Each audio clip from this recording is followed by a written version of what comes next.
ating pinag-aaralan. Let's pray. Let's bow our head. Lord, salamat po sa salita mo na binanggit. 2,000 taon na ang nakakaraan, pero nangyayari na ngayon. Ang dalangin namin, Lord, bigyan mo kami ng readiness, watchfulness. Kung ano man yung mangyayari sa mundong ito, hindi po kami magugulat. Hindi po kami matatakot. Dahil alam namin kung sino ang lumikha sa amin, tumawag sa amin, nagsimula ng aming pananampalatayang ito. You who began a good work in us, sabi sa Philippians 1:6, you are faithful to complete it.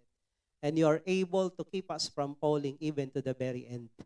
Kaya Lord, I pray, lahat kami dito, nawa, makaabot sa puntong yon na walang tatalikod at walang atras.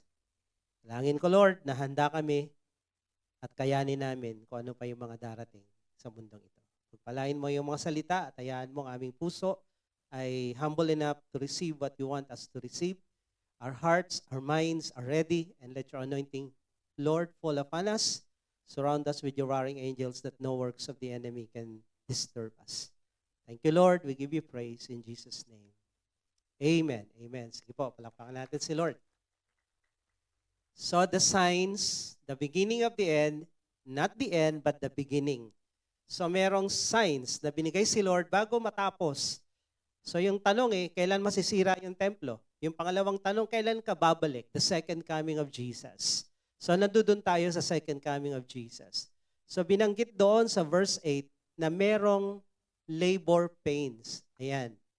Ito, merong labor pains. Yung pagbabalik ni Jesus ay kagaya ng babaeng buntis na manganganak. Okay? Kailangan munang may maranasan siya na mga labor pains. At itong mga nasulat dito, yung paglitaw ng mga bulaang Kristo, magkakaroon ng religious deception. Grabe po ang deception. The worst deception is coming. Ngayon, nandito na. Okay? Politika pa lang hindi na alam ng tao sino nagsasabi ng totoo. That's deception. When you don't know what is black and what is white, that is deception. When you don't know what is truth and lies, that's deception. Kristiyano, hindi alam kung anong totoo, ang linaw-linaw naman, that's deception. At yung deception na parating, mas malala. Na even the very elect will be deceived. Ngayon, mild deception, ang dami nang nabobola at naloloko. Nakikipagpatayan pa halos, nakikipag-away pa kung kani-kanino. This is deception. Andito na to. Pero lalala pa to. Sabi ng 2 Thessalonians chapter 2, paglitaw na Antichrist, ang mundo handa na, deceive na lahat. Kaya pagdating niya, walang kahirap-hirap. Nire-ready na tayo for the biggest deception of all time sa buong mundo. Nire-ready na tayo para paglitaw na Antichrist, tanggap na ng marami, including Christians. Maraming Christians. So, magkakaroon ng wars and rumors of wars, news of wars. Magkakaroon ng religious deception, magkakaroon ng mga political upheavals, nations against nation. Yung word na nation dito ay ethnos or ethnic. Magkakaroon ng mga ethnic cleansing. Alam niyo yan, mga racism. Nagkakaroon ng gera dahil magkaiba tayo ng lahi. Yung gera ni Hitler sa mga Hudyo ay racism, ethnic cleansing. Dahil ang mga Hudyo raw ay salot sa lahi ng mga Aryan race. Sila yung mga superior race. Kaso ang problema, itong mga Hudyo, mas mayaman sa kanila, mas matalino sa kanila. Ang may-ari ng bangko sa Europe, sa Germany, mga Hudyo. Ang mga university doctors and professor ay Hudyo. Paano naging higher ang race ng Aryan? So, gusto nilang sirain yon. Kaya niya ubusin yung mga Hudyo. Yung napanood namin yung Sometimes in April sa Rwanda massacre, yung mga Tutsis na yun. According to the isang nag-aral, ang pinag-awayan lang daw nila yung height kasi itong negrong kabila, matangkad sa kabilang maliliit. Kaya ang tawag nila dito cockroach. Kailangan patayin. So pareho namang black sila pero nagkatalo lang sa race na mas matangkad yung isa-isa maliit. So parang ganun, grabe yung kanilang kautakan. Then, magkakaroon ng tagutom, social and economic problem. Pag nagkaroon po ng gera, mas malala ang gutom. Sa mga bansang may gera, kunyari sa Israel, more than 1 year na, magto 2 years na silang hindi nakakaani ng mga ubas, mga prutas at mga bulaklak nila. Ini-export nila yon sa ibang bansa. Dahil yung bandang Galilee, malapit sa Syria, sa Golan Heights, taniman yon. Eh yun ang binobomba ng mga Hezbollah. Pinapaulanan ng rocket. So hindi na-harvest. Pinapakain ng gobyerno, naka-hotel, itong mga nakatira doon na nag-evacuate. Doon sa Gaza na nilusob, pinagpapatay. Ganun din. So, hindi sila nakaka-harvest. Sa Ukraine, pinakamalaking supplier ng wheat sa buong mundo, ang Ukraine. Ang lawak ng kanilang lupain, ang plain nila. Pero walang tanim. So, kaya ang bilihin, nagmamahal. So, high demand, low supply. Nagkakaroon ng inflation. Sa Revelation, aaralin natin yan. Sa discipleship. So, economic problem. Pestilence. The word pestilence is loimos sa Greek. Ang ibig sabihin, plague, disease, health problem. Katatapos lang natin sa pandemic. Alam nyo, yung mga nabuhay sa pandemic, sample lang yan. There is more coming. Kaya maganda yon, nagtagumpay tayo. Naging ready na tayo sa darating pa. Earthquakes in various places, natural calamities, yan na nga, nangyayari. Unusual signs in the sun, moon, and stars, pinakita ko na. Then roaring of the sea and waves, the tsunami. So these are the beginning of birth pains. Pag manganganak ang isang babae, dumadaan siya sa stages, 5 stages ng labor pains. So hindi ko na di-discuss, dadaanan lang natin. Merong early labor pain, yung medyo konting sakit, matagal ang pagitan. And then, active labor pain, medyo sunod-sunod yung sakit, lumalapit-lapit yung pagitan. Yung transition labor pain, medyo palapit ng palapit at pasakit ng pasakit. Pero pagdating dun sa pushing labor pain, hindi ka na pwedeng hindi magpadala sa ospital niyan. Ibig sabihin, malapit ka ng mga anak. Sobra ng sakit at sunod-sunod. Yung frequency at saka yung intensity, malala na. So yung mga nakasulat dito, okay, yung mga nakasulat dito, pag marami ng ganitong kwento, sunod-sunod yung gera, padami ng padami, yung intensity at yung frequency ay sunod-sunod, maraming lindol sunod-sunod, volcanic eruption sunod-sunod, ibig sabihin, malapit na. Malapit ng mga anak. Malapit nang matapos yung birth pains, malapit na yung delivery ng bata. Dito, ang example ni Jesus, malapit na siyang bumalik. Okay? This is an ongoing event like birth pains, but in increasing measure. In intensity, yung tindi, yung sakit, yung lala ng gera, at yung frequency, yung sunod-sunod. Ang mapapansin nyo sa mundo, pag may sumabog na volcano somewhere, may sasabog na volcano somewhere. Pag may lumindol dito, may lilindol doon. Pag may bumagsak na eroplano dito, sunod-sunod din yan. Alam niyo yan? Hindi niyo napapansin yan? Laging gano'n ang kwento. Kasi nasa Book of Revelation yung 4 na horsemen, na ito'y umiikot sa buong daigdig. Kung ano yung bit-bit niya, mangyayari kung saan siya pumunta. So the same story ni Jesus. Palala ng palala, patindi ng patindi, ang mga nangyayari sa mundong ito. At ito na yon, palala pa. Yan, meron isa example si Jesus uli. Maliban sa birth pains, na bago isilang yung bata, may mga mangyayaring ganito. Bago dumating si Jesus, second coming, ito yung magaganap. Sunod-sunod, palala ng palala. Another example, sa Luke 21, sabi ni Jesus, He told them, the same story to, He told them a parable. Look at the fig tree and all the trees. Lahat ng puno. Pag kayo pumunta ng Korea o Japan, mas madali sa Japan.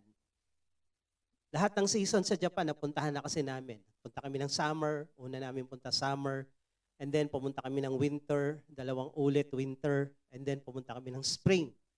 Fall, pumunta din kami. So ganito yung tsura. Pag pumunta ka ng winter, lahat ng puno sa Japan, lalo sa Hokkaido at saka sa Tokyo, walang dahon. Para siyang patay na tuod. Tuyo, May sanga, walang dahon, walang bulaklak, wala kahit ano. Kung titingnan mo, patay na puno. Yun yung winter.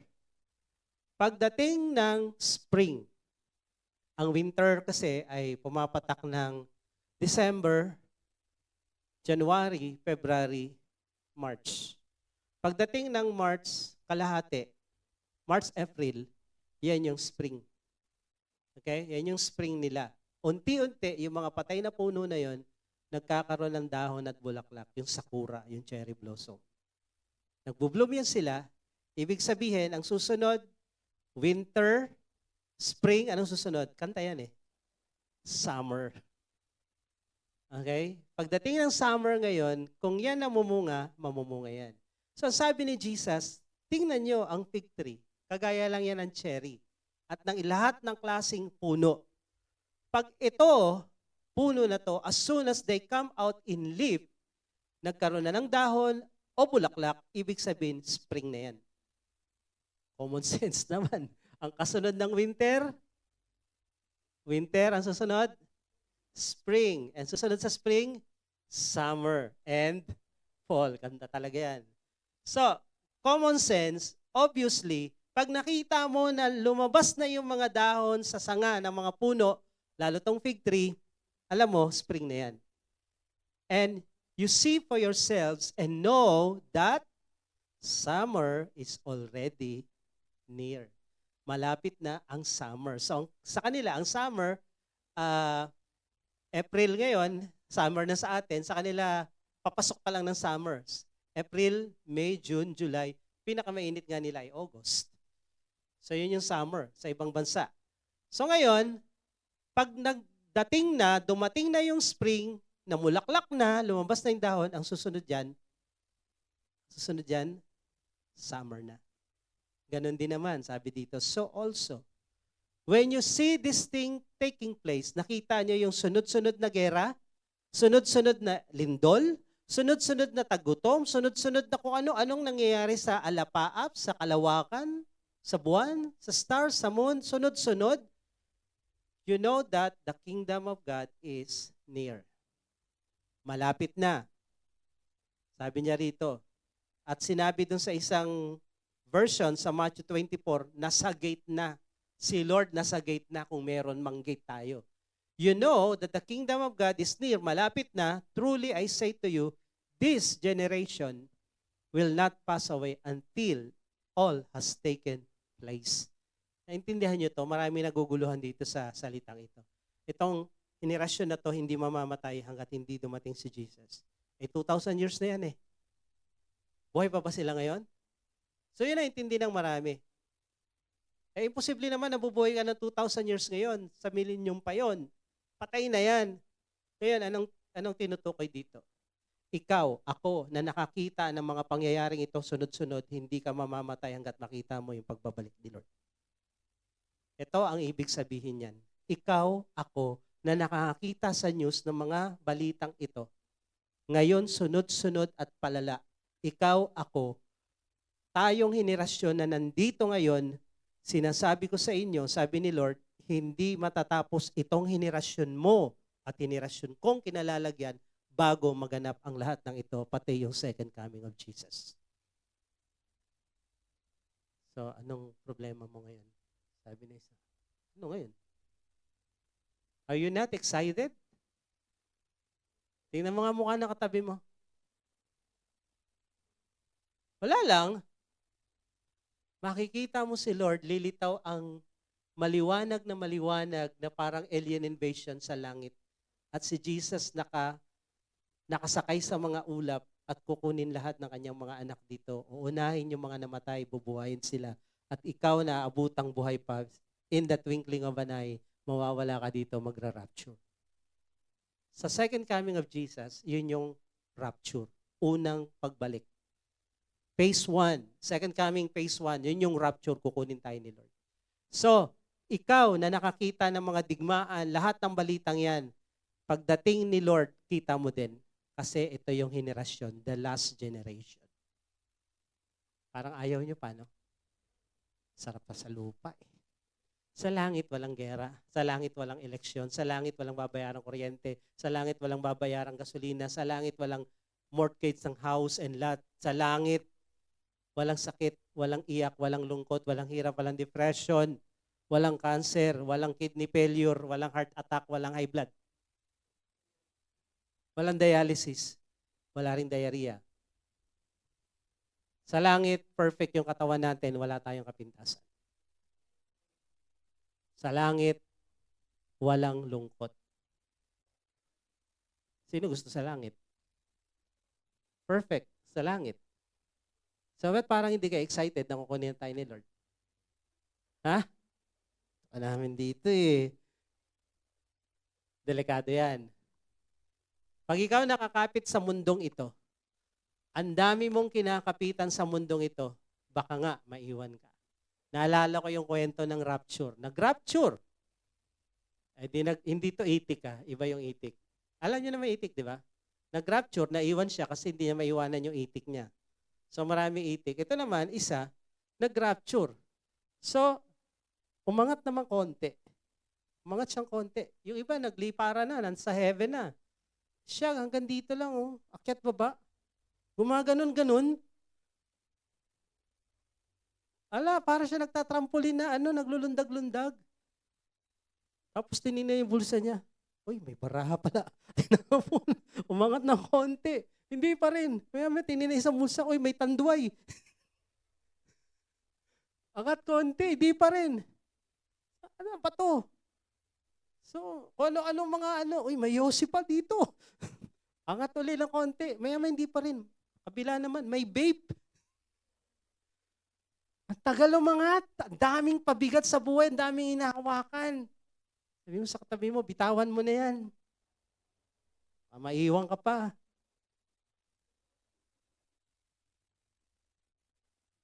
Isa naman, di makaangat-angat kasi yung jowa niya unbeliever, di niya maisama.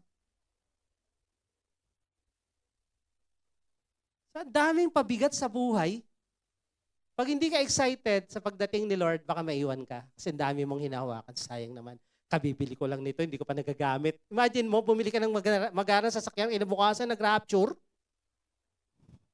Kaya sabi ko, mangutang tayo, wag cash. Para kung mag-rapture man, di ba? Wait. Paggawa ka ng bahay, kinabukasan, nag-rapture. Kakakasal mo lang ngayon. Pagkatapos, papuntang honeymoon, biglang nag-rapture. O, di ba? Lugi. Gumastos ka pa. Kaya, lagyan natin sa isip natin, any moment, anytime, be ready. Okay? Mas masarap sa langit kaysa dito. And then, verse 8, sabi dito, magkakaroon ng mga birth pains. Verse 9 tayo. So, tandaan nyo this generation will not die until you see Jesus coming. Anong generation yon? Sinong generation yon? Tayo. Tayo ako, gusto ko pang makita. Sabi ko, kahit ganitong edad ko, Lord, makita ko pa talaga yung actual na pagdating mo. Iba yung experience, yung bigla ka na lang mawawala dito, lilipat kang ganun.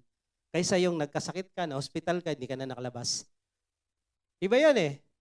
Iba yung experience na yun eh. Kaysa yung makita mo si Jesus pabalik. Kaysa yung na-hospital ka, pag uwi, hindi ka na, nakauwi ka na pero nakatakip na yung mukha mo, yung ganun. So ibang experience. Verse 9, sabi sa verse 9, then, Matthew 24, verse 9, then they will deliver you up to tribulation and put you to death. Silang tinutukoy dito. Kanino sinabi ni Jesus ang Matthew 24? Sino kausap niya? Sino kausap niya? Diba yung 12 na nagtanong sa kanya, Lord, tingnan mo yung templong yan. Ang ganda. Sabi ni Jesus, walang matitira dyan ni isang bato. Ubus yan. And then, tumawid sila doon. Pinakita ko lang nakaraan sa Mount of Olives. Nandiyon yung temple. Kunyari, ito yung temple. Kapilupi yung Mount of Olives. Tinanong nila, kailan yun mangyayari, Lord? So, ang kausap niya dito, mga alagad. So, nung sinabi niyang, they will put you to death, ang kausap niya, mga alagad. At yung mga susunod na mga alagad niya hanggang sa panahon natin ngayon. So they will put you to death, papatayin kayo, and you will be hated by all nations for my name's sake. Magagalit ang mundo sa inyo kasi Christian kayo. Okay? Kaya nga, yung mga taong people pleaser, please lang, magbago na kayo. You cannot please everybody. Bilang pastor, wala akong planong i-please kahit sino dito. Kung hindi mo gusto preaching ko, maluwag pinto, kabilaan pa yan. I don't want to please anyone. I please my God. Hindi mo ako spokesperson. Spokesperson ako ni Jesus. Wala akong planong bula-bulahin ng kahit sino dito. Wala akong planong kilitiin nyo para matuwa ka. Wala. My goal and mission sa pulpitong ito is to preach the truth because the truth will set you free. You don't like it? It's up to you. It's up to you. Wala akong problema doon dahil wala akong planong pasayahin ka. Ang plano ko, turuan ka, malaman mo yung totoo at makahanda ka. It's up to you. So yung mga taong people pleaser, baka masaktan siya. Baka ma-open siya. You cannot follow Christ. Pag ganyan utak mo, hindi ka makakasunod kay Kristo. Dahil ang tunay na tagasunod ni Kristo, si Kristo lang ipiplease niya. Wala nang iba. Sabi ni Paul sa Galatians 1, if I still want to please men, I cannot serve God. Mahirap maging leader. Lalo na leader na sumusunod kay Jesus. You should not please anyone.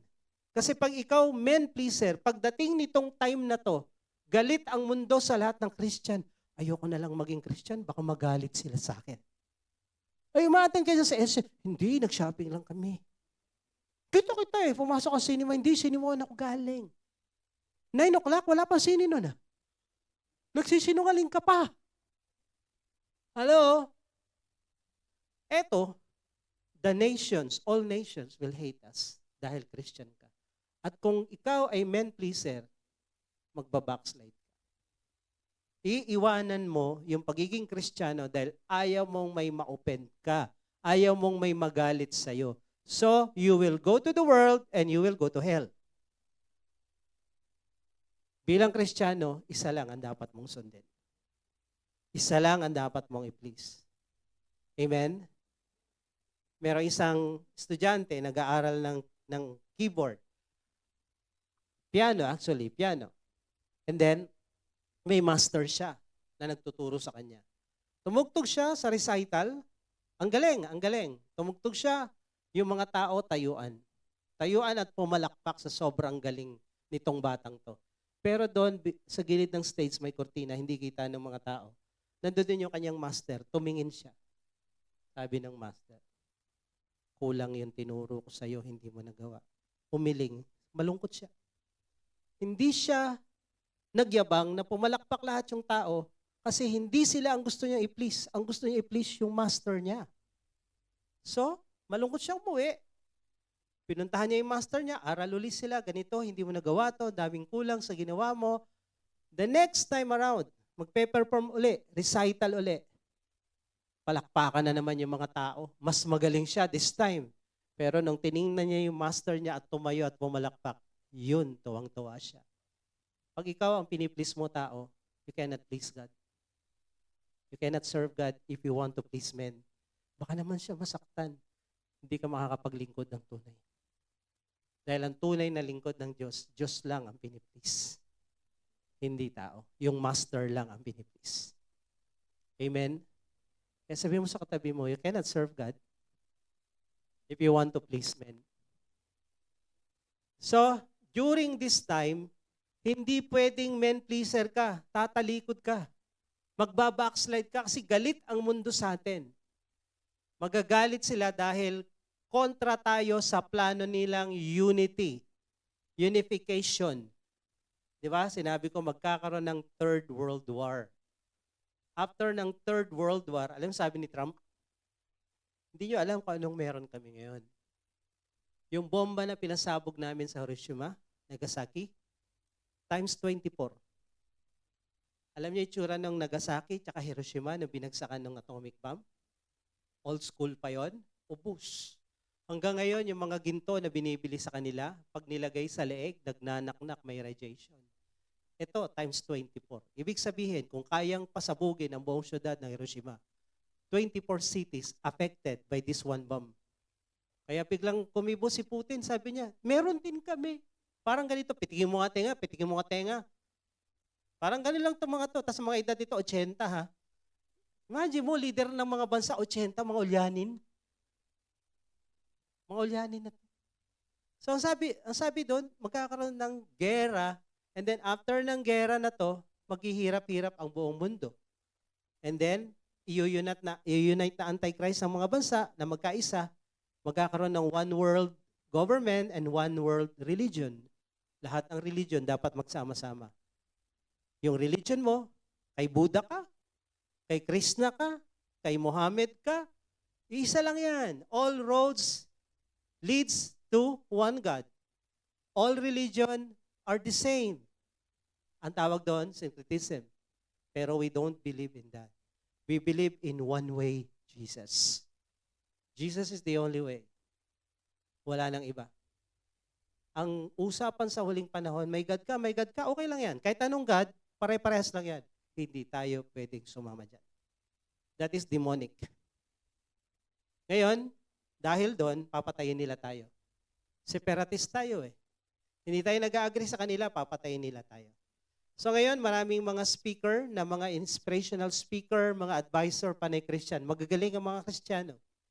Pero by this time, hindi na kukunin ng mga Kristiyano dahil salot tayo sa mundo. Kontra tayo sa kanilang plano. And verse 10, sabi ng verse 10, many will fall away and betray one another and hate one another.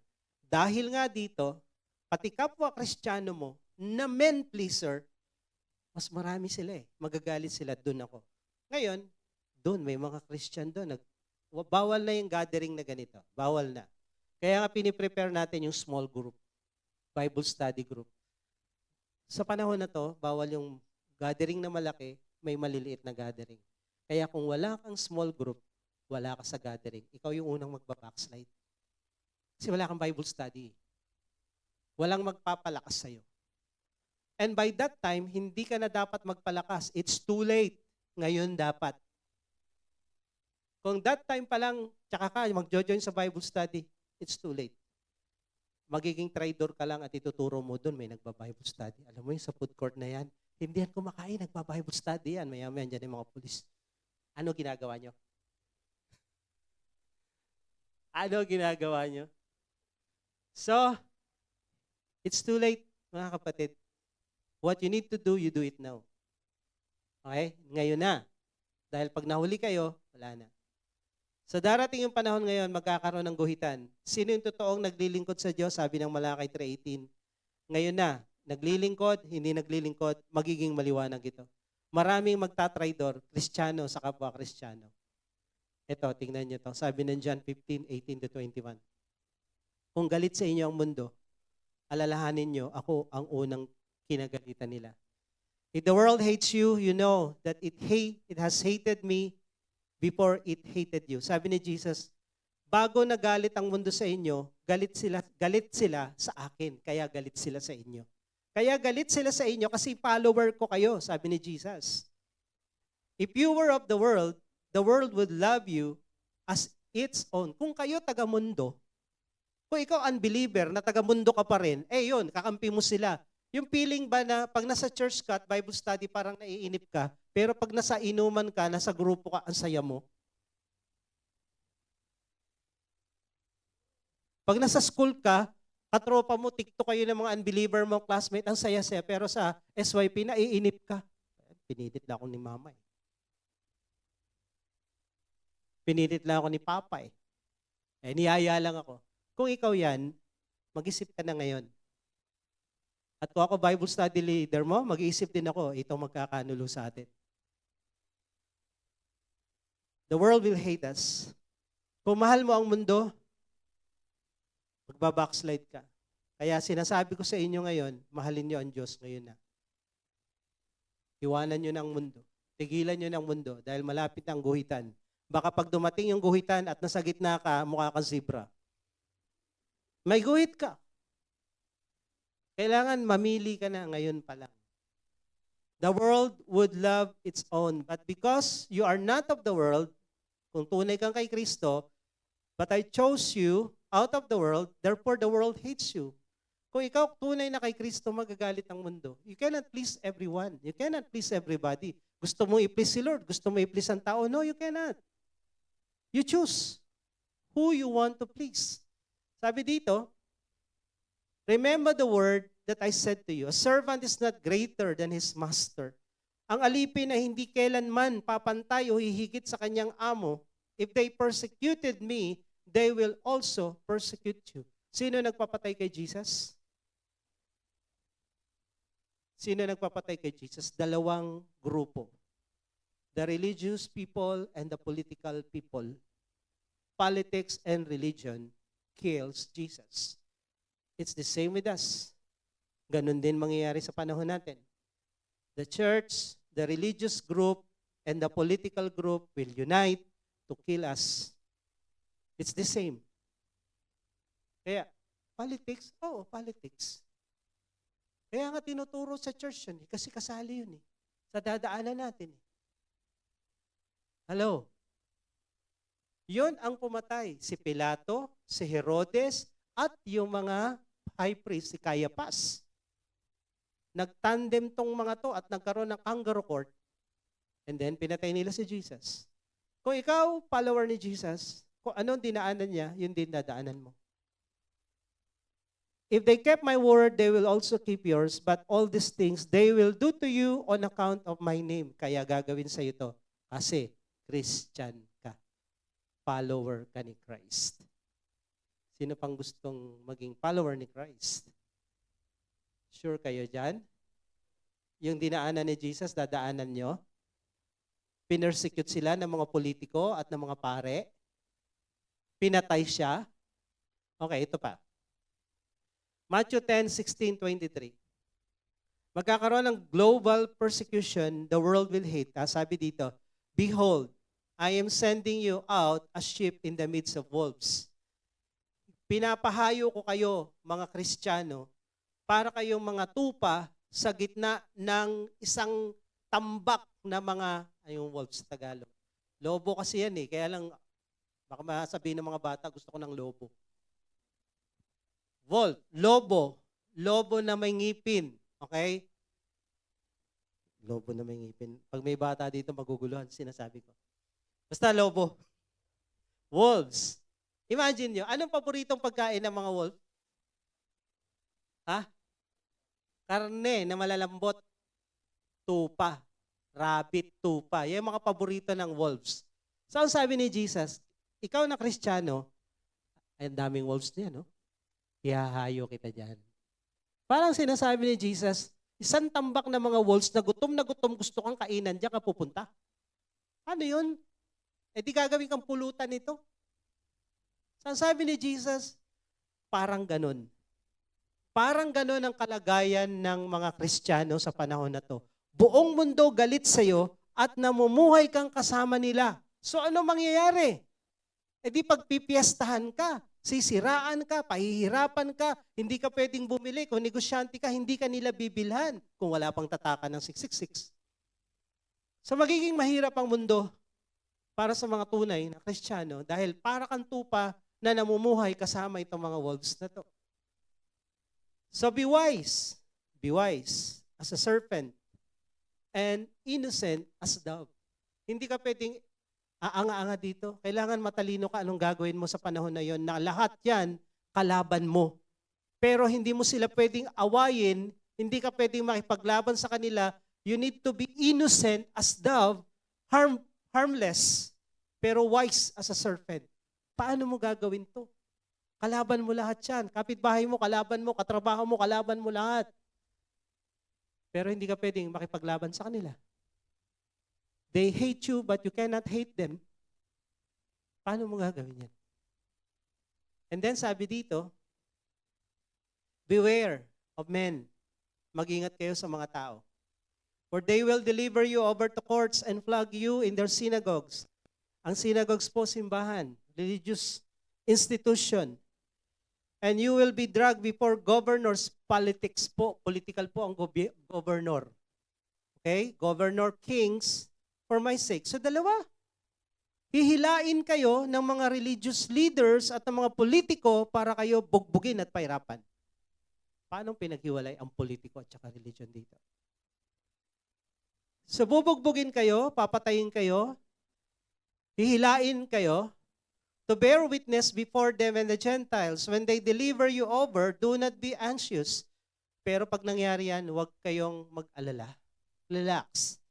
How you are to speak or what you are to say. Kung ano sasabihin mo, kasi may nagtatanong sa akin sa discipleship, kailangan ba natin makipagpatayan o kailangan na lang nating tumahimik? Magpapatay. Sabi ko, kung anong sasabihin ni Lord sa'yo during the time, yun ang gawin mo. Pag sinabi niyang lumaban, laban. Pag sinabi niyang tumakbo, tumakbo. Pag sinabi niyang, sige, pugutan niyo na ulo ko. Ito, sabi dito, during that time, God is with you. He is very close to you during that time. And He will speak to you anong dapat mong gawin.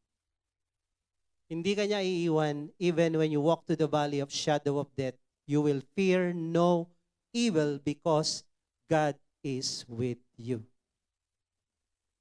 Walang dapat matakot dito. At naalala ko pa, nung bago kang born again, di ba? Katatanggap mo kay Jesus, ang una mong naramdaman, hindi ka takot mamatay kasi alam mo sa heaven ka pupunta. Sino yung nakaranas noon? Taas sa kamay.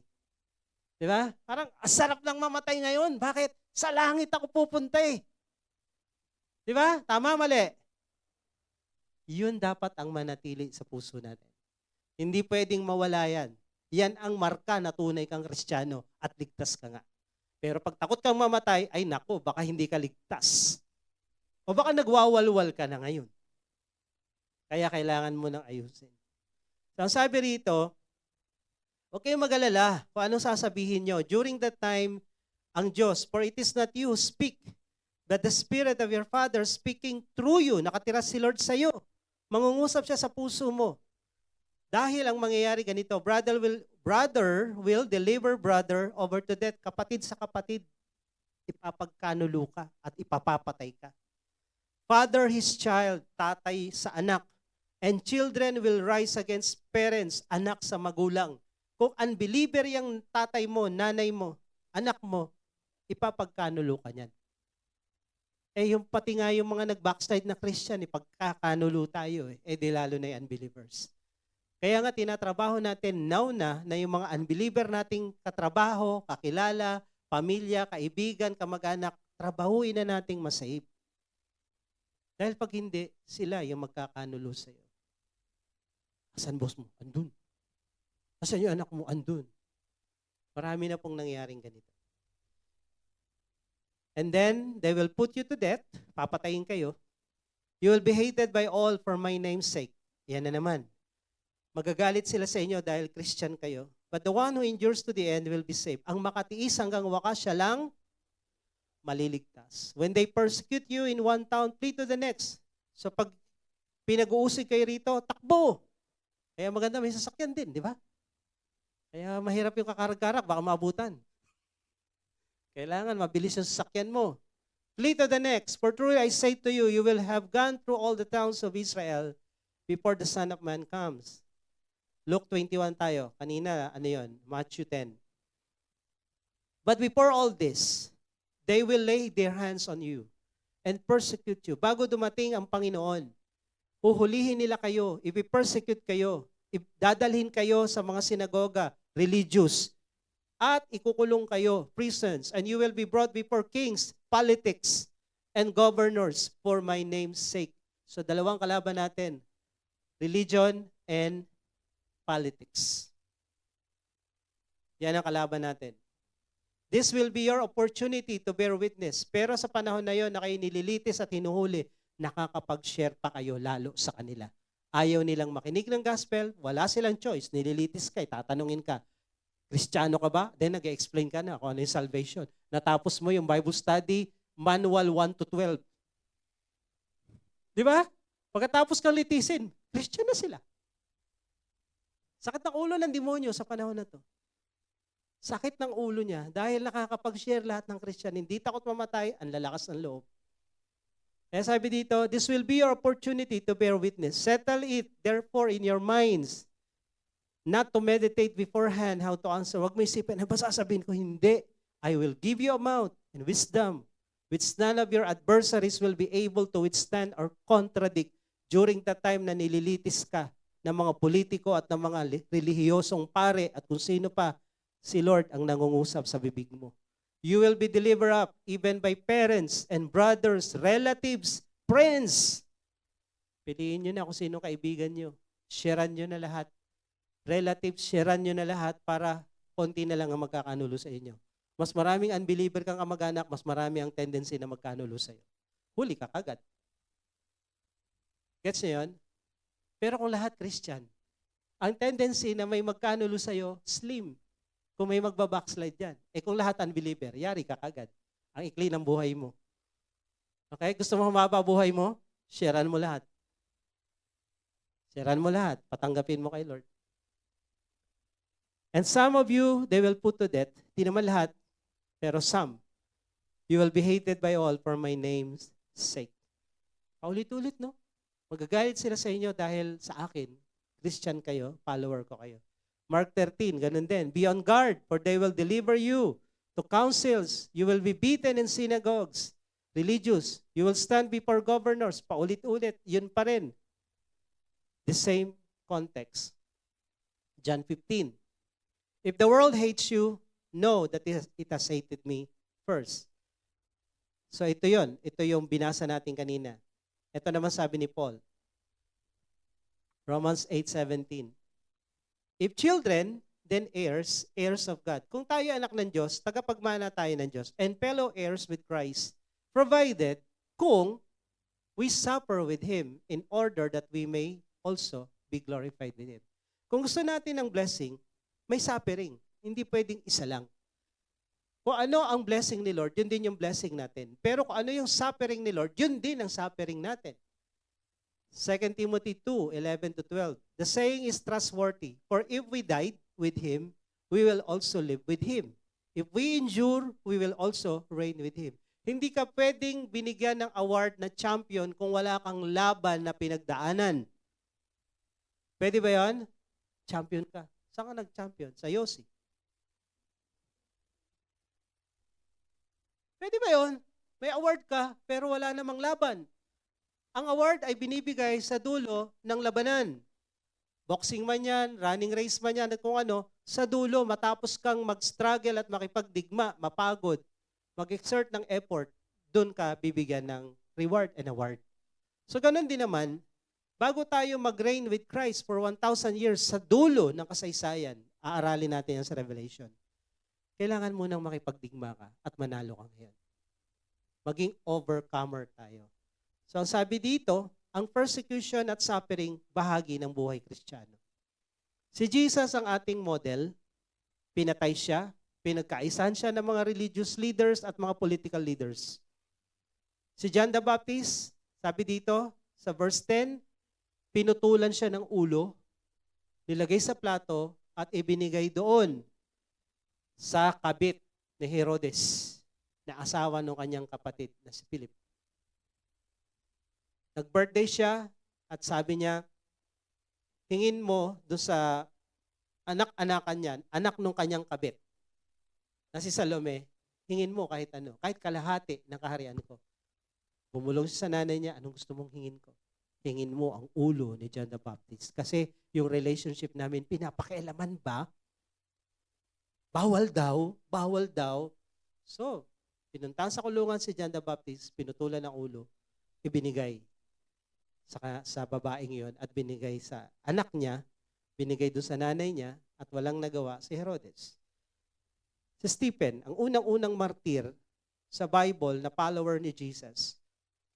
They cast him out of the city and stoned him, and the witnesses laid down their garments at the feet of young man named Saul. Si Saul ay naging Paul. Siya yon, the same. Pero nung time na to, teenager pa lang siya, killer na. Imagine mo ha, teenager, young, sabi dito, young man. Pag sinabing young man dito, 12 to 17. Mga ganyan ang edad niyan. Teenager na killer si Saul na naging Paul.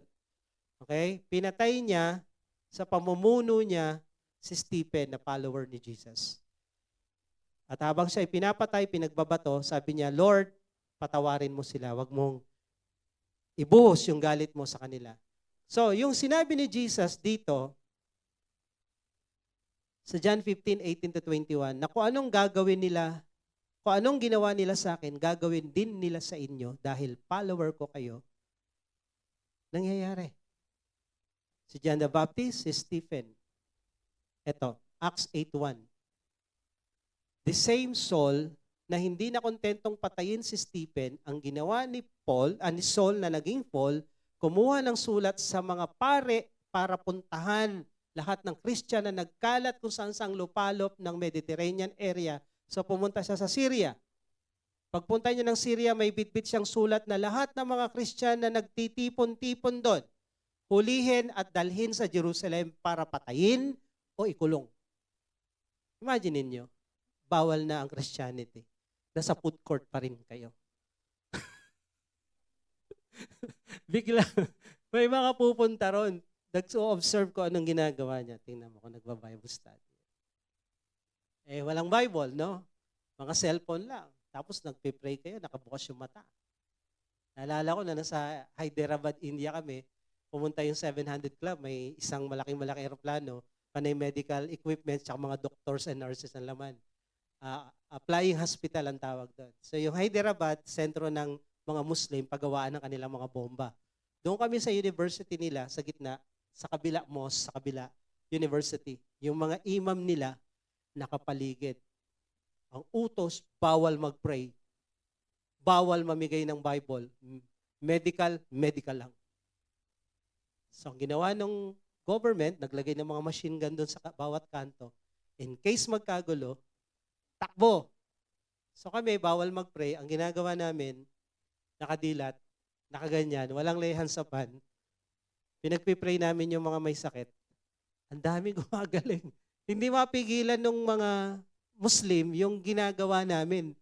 Tapos yung Bible, sila nang hihingi. Kaya lang, hindi kami makapagbigay. Alam mo, 1 week yun, na mission. Sa dulo, talagang muntik na magkarayot. Si Bethwell noon, ganyan kaliit. Lakad-lakad yan, nakahubad doon . So, nung sinabi ng mga malalaking negro na mga security namin, takbo na. Kailangan ng umalis dahil ganito yung sitwasyon sa ibang bansa. Dito sa Pilipinas, maluwag walang persecution. Ang persecution mo lang, hindi ka pinayagan ng nanay mo kasi TikTok ka ng TikTok pag nasa bahay. Tapos aalis ka, mag-SYP ka. Di ba? Wala kang trabaho ginagawa sa bahay nyo. Busy ako sa church . Yun lang, hindi persecution yun. Katamaran ng tawag doon. So, sabi dito, noong time ni Saul, ang dami niyang pinagpapatay. Saul was ravaging. Ano yung word na ravaging? Ravaging the church. Parang, naalala ko sa wrestling yan may ganung pangalan Parang binabalibag, dinudurog, winawasak. Diba? Saul still breathing threats and murder against the disciples of the Lord. So pag sinabing threats and murder, pinapatay. So ang daming namatay nito, ang daming napatay ni Saul. Kaya nga nung pagpunta niya ng Syria, doon din siya naging Christian, nagpakita si Lord sa langit at na-convert siya to Christianity. At natapos yung persecution na yan. So after that persecution, ito naman si Herodes. Another Herod, anak na to, apo na to. Dahil maraming Herod sa Bible. About the time Herod the king laid violent hands on some who belonged to the church, he killed James, the brother of John. Pinugutan niya ng ulo si James. Diba? Peter, James, and John. Hindi po ito banda Peter, Paul, and Mary yun. Peter, James, and John. Magkapatid itong dalawa. Pinugutan ng ulo si James, si Santiago. So bakit may nagsulat pa ng James sa dulo? Hindi po siya yun. Ibang James na yon, kapatid ni Jesus sa laman yun. Okay? So marami ring James sa Bible. And then nung nakita ni Herodes na mukhang natuwa yung mga tao because the world will hate us, gusto niyang isunod si Pedro. Pinakulong si Pedro at isusunod niyang putulan ng ulo next day. Kaso, pinatakas ng anghel. Ngayon, anong kinamatay ni Peter and Paul? According to history, kung babasahin niyo yung Paxos Books of Christian Martyrs of History of the Church, si Peter at Paul ay pinatay sa Rome mga 66 AD to 67 AD ni Emperor Nero. Itong si Nero ay praning. Karamihan na emperor sa Rome ay praning at bakla. No? Ang ginawa niya, pinasunog niya ang Rome, ang old city of Rome. At habang sinusunog, tumutugtog siya ng harp niya. Tinutugtugan niya dahil ang gusto niya, pag namatay ako, buong Rome, sunog din. So habang sinusunog yung Rome, kinabukasan, bad shot siya sa mga tao.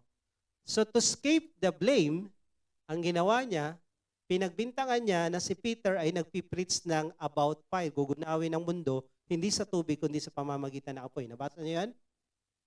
Alam ni Nero yon. So ang ginawa niya, ibinintang niya sa mga Christian yung sunog na siyang gumawa at maraming Christian ang inaresto sa Rome.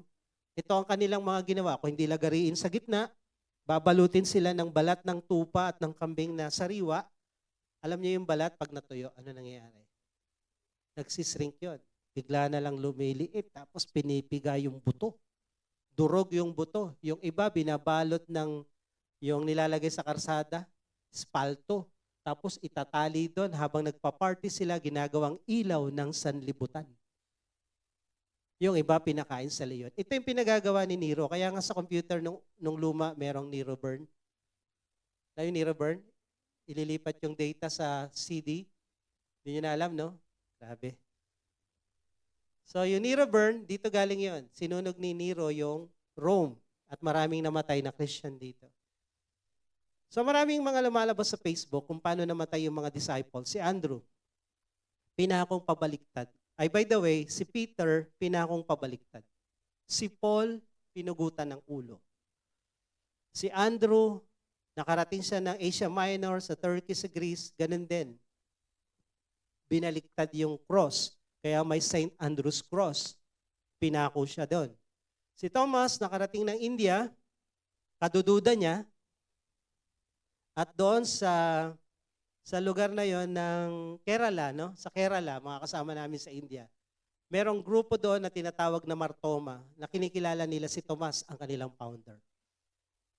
Pumasok siyang katulong doon para lang makapenetrate sa India at doon siya pinatay, pinagsasaksak siya doon.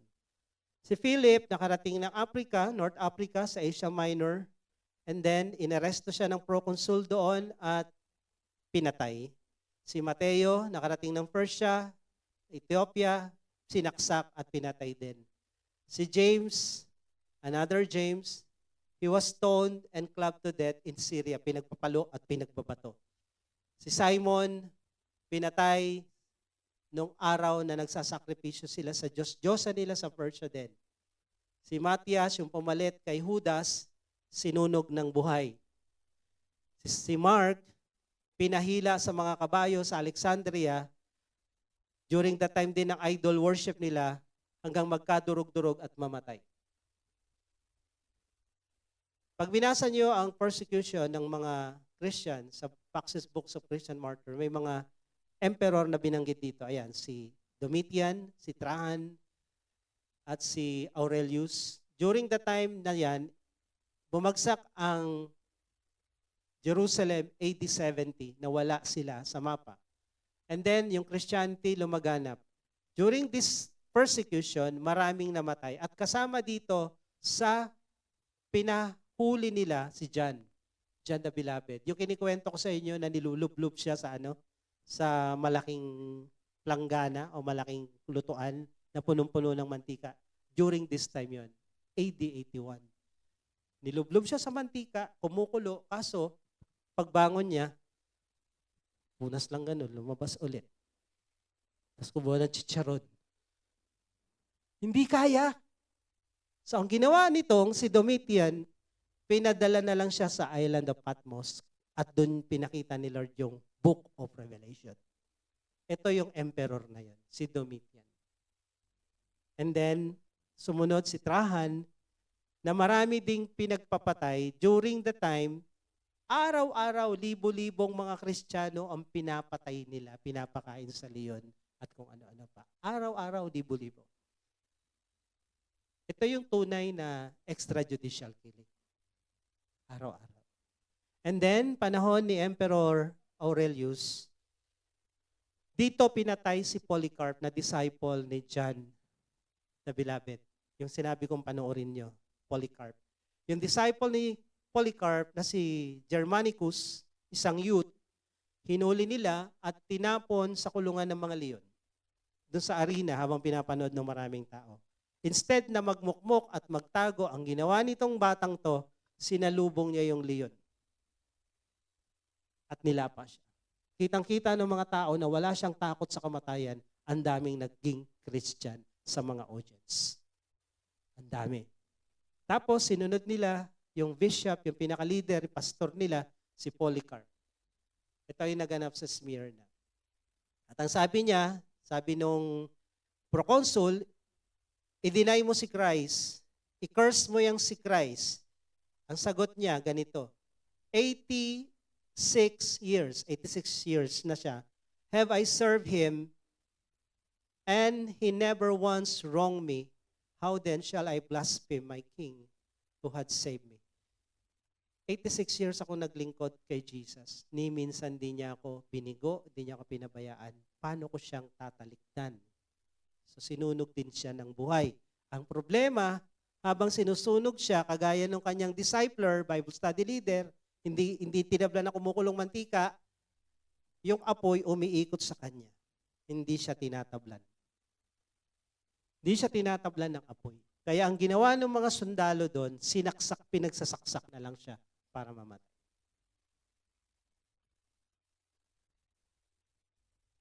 Grabe yung persecution under the Roman emperors. Pero nang nawala yung mga Roman emperors, pumalit naman yung Roman Pope. Yung papal persecution, ang daming pinagpapatay nung pumalit ang mga Pope. Kaya kung meron mang pinakamaraming pinatay na mga Christian, ang Vatican.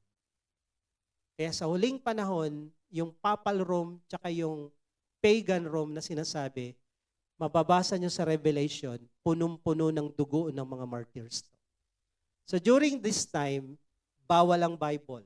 Bawal magbasa ng Bible. Ang Bible, Latin. Okay? Ang misa, Latin. Walang nakakaintindi. Dinala sa Pilipinas, ang misa, Latin. Nakatalikod sila magmisa, walang nakakaalam na Pilipino, sunod na sunod lang sa walang naiintindihan. Okay? So, ang daming mga grupo na nagkalat-kalat at naubos, merong natira. 'Di ba? Christianity. Then nawala yung Christianity, lumitaw yung Roman Catholics. Ang leader si Pope. Nung lumitaw ang Roman Catholicism, ang Bible-based Christianity unti-unting naubos. Pero merong iilan na natira na namundok, itong mga Waldenses, itong mga Albingenses, nagtago sa bundok at yung Bible, pinanghawakan nila na yun ang tama. Pinagpapatay sila ng Roman Catholic Church sa utos ni Pope.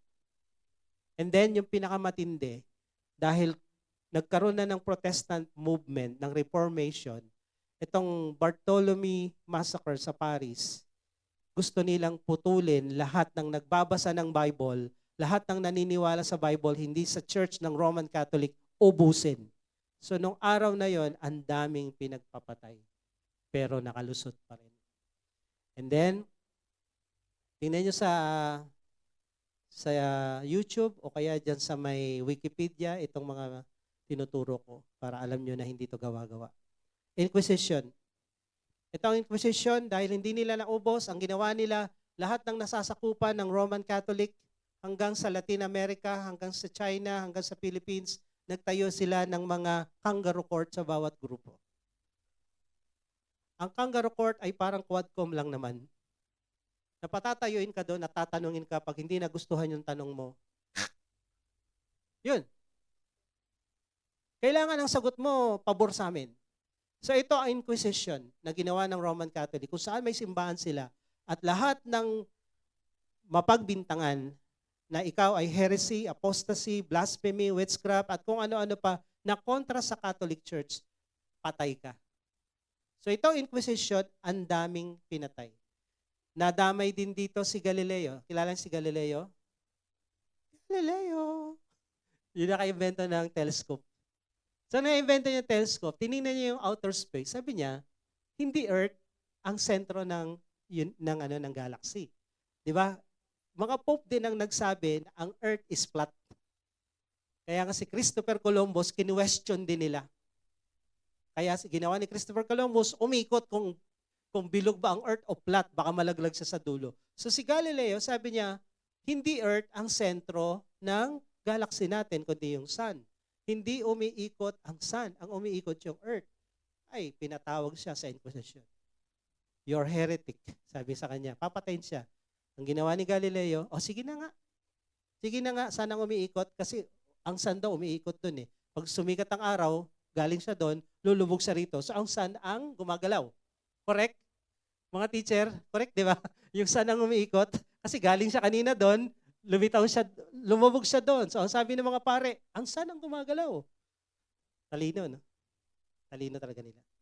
So yun, muntik na siyang patayan. So ang sabi ni Galileo, sige kayo ng tama, tapos binulong niya sa assistant niya. Pero ang Sun talaga ay hindi gumagalaw. So yun, biktima na Inquisition. And then, lumaganap na yung Protestant, si John Wycliffe, nilipat yung Latin Vulgate, wala pong Bible kundi Latin. Lahat ng Bible na hindi Latin sunog, bawal, susunugin. So ito ang ginawa niya, nilipat niya sa English. First Bible in English. Aaralin natin yan sa discipleship. Mga pari ito ha, na Katoliko. And then another pari na Katoliko si John Huss sa Bohemia. Ganun din, nilipat niya rin yung Bible sa translation nila at kinontra niya ang Roman Catholic Church, sinunog siya ng buhay. Si William Tyndale, ganun din, kaya tayo may mga Bible ngayon because of them. So ang Christianity ay pinagpapatay lagi sa bawat panahon. Ngayon, hindi. Pero sa India, sa Iran, sa China, sa North Korea, sa mga Muslim countries sa Africa, ang daming pinapatay ngayon. Darating yung panahon, buong mundo na to, kasali na tayo. So, tuloy? Kaya ang tanong, pinagpapatay ang mga Christian simula pa, bakit dumadami? Ha? Pinuputol mo yung sanga, the more naman dumadami yung sanga. Sabi ni Tertullian, isa sa mga Christian historian, the blood of the martyrs is the seed of the church. The more mong pinapatay yung mga Kristiyano, the more silang dumadami. Kaya problemado yung mga emperor, hindi nila maubos-ubos. Lalo silang dumadami. Lalaktaw ako dito. Ang tunay na Kristiyano, hindi takot mamatay. Dahil alam mo kung saan ka pupunta. Ang mga Muslim nga na nagsi-suicide bombing, hindi takot mamatay dahil ang pangako sa kanila, you will go to paradise at maraming magagandang chicks doon. Ang heaven natin mas maganda ron. Ginto yung sahig. Paligid ang ganda-ganda, punong-puno ng kapayapaan, walang problema. Tapos takot kang mamatay. Philippians 3:10-11, sabi ni Paul, that I may know Him, the power of His resurrection, may share in His suffering, becoming like Him in His death. Gusto kong makasama, makagaya ng nangyari kay Jesus. At sabi niya, for me to live is Christ, to die is gain. Ang mabuhay kay Kristo, ang mamatay kay Kristo. Kung ako mabubuhay, sabi niya, para sa inyo. Kung ako lang ang masusunod, gusto ko nang umuwi, gusto ko makapiling si Kristo, gusto ko nang mamatay. Pero nahihirapan ako, my desire is to depart and be with Christ, for that is far better, mas magandang mamatay. Pero di pa tapos yung trabaho ko sa inyo. And then, Revelation 12:11, ito yung mga saints na namatay during the time ng Antichrist. They overcame him by the blood of the Lamb and by the word of their testimony. They did not love their lives even unto death. Mas mahal nila si Lord kaysa sa buhay nila. Kaya hindi sila takot mamatay. Tanungin mo yung katabi mo, ikaw ba takot mamatay? Ang taong patay na, hindi na takot mamatay. Ang patay na sa sarili at sa mundong ito, hindi na takot mamatay. Trabahuin nyo yan para pagdating ng panahon na to, ready na tayo. Amen? Tayo. Palakpakan natin si Lord. Malapit na to. Malapit na to, kaya dapat pinahanda mo na yung puso mo, isip mo, kay Jesus ako, patay kung patay. Dahil pag hindi ka na makabili, hindi ka na pwedeng magnegosyo dahil wala kang tatak, patay kung patay yun. Patay gutom ka nun, hindi ka makakakain eh. Di ba? So, be ready mga kapatid. Meron po tayong first timer. Meron po ba tayo? Ngayon lang naka-attend? Wag-iway nga po kamay niyo kung meron. Taas ang kamay. Ayan. Kung meron po ngayon lang naka-attend, pwede pong pumunta kayo dito. Tapos na tayo, closing prayer na. Gusto lang namin kayong ipag-pray bago tayo maghiwa-hiwalay. Pakisamahan lang po kung may nag-invite at kung wala naman, yung mga ushers natin dyan, paki-guide po sila. Dito po tayo sa harap. Ayan, welcome po kayo sa Jesus Our Hope. Kami po ay isang Kristiyanong samahan na walang tinataas kundi si Jesus lang at Bible lang. Wala po kaming religion na ibibigay sa inyo. Kung ano yung Bible, kung ano yung sinasabi ng Bible, doon lang po kami.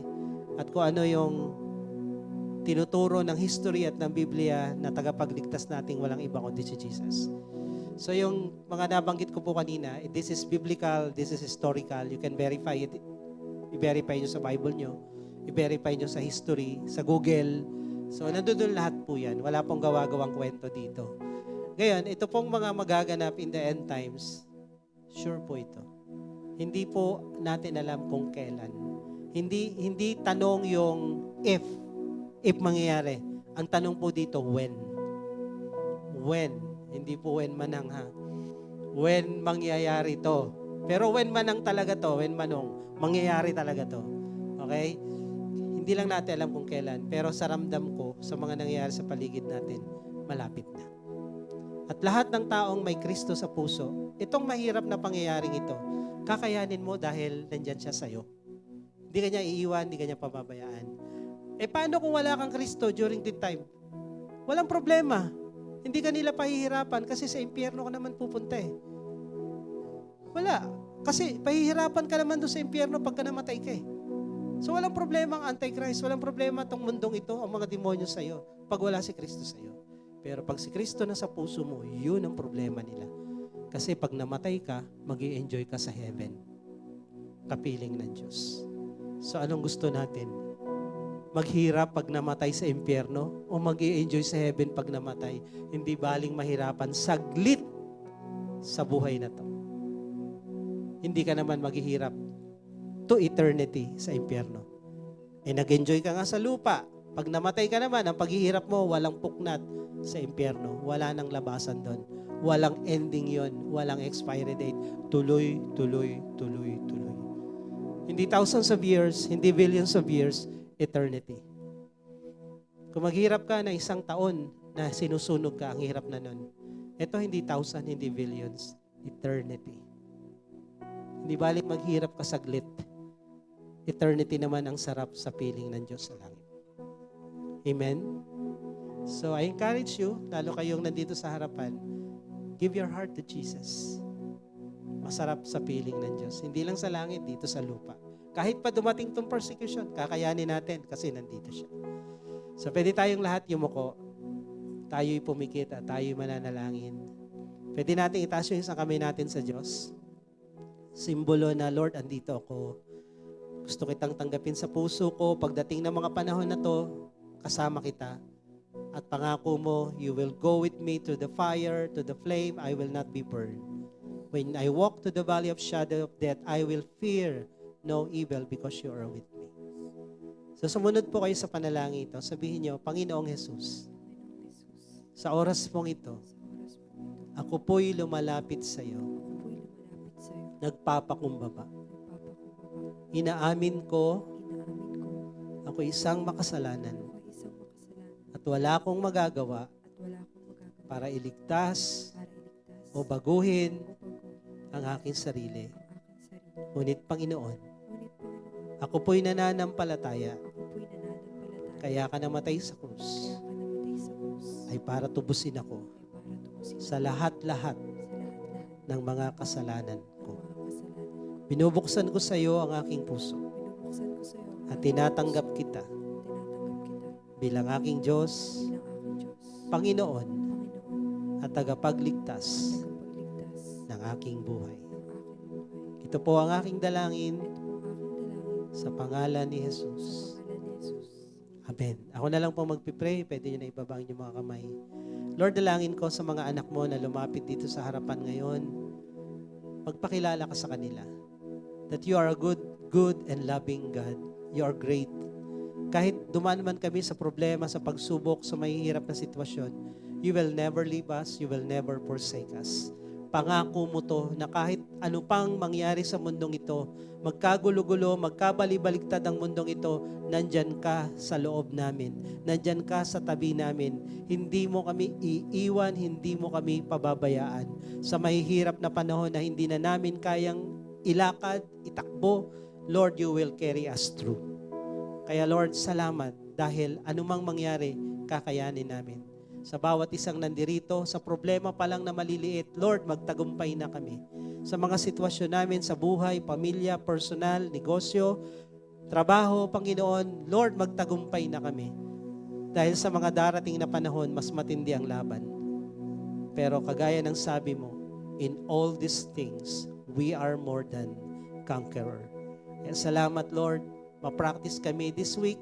Kung ano may mga challenges na haharapin namin, kung ano may mga sitwasyon at problema, Lord, magtagumpay kami sa lahat ng ito. We thank you, Lord. We give you praise and we give you all the glory and honor in Jesus' name.